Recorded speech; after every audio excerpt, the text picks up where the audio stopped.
Interview was the Shadow Health Secretary, Jonathan Ashworth. Thank you very much for coming into the studio. Pleasure. Weekend before the general election.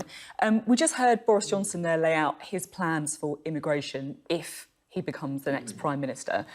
What's Labour's plans then? Do you want to see numbers go up or down? And what do you make of the Well, we should have plans?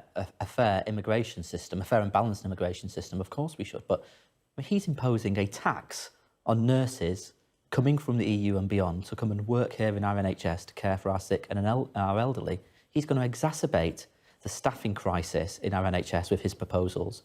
And he's also misleading the British people because he's trying to give them the impression that he's going to bring immigration down.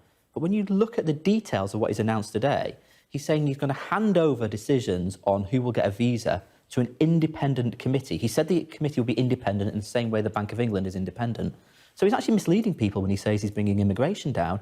There'll be no democratic control, there'll be no accountability over any decision that any immigration minister makes because it'll be handed over to a statutory independent committee. So again, Boris Johnson's lying to the British people. A strong word there, lying. Well, it is a strong word, but it is. I mean, you caught him out on the fact that he's not delivering 50,000 extra nurses, didn't you? He had to admit, because you put him under pressure, that it's only 31,000 new nurses. So again, that was a lie, and his 40 hospitals are a lie.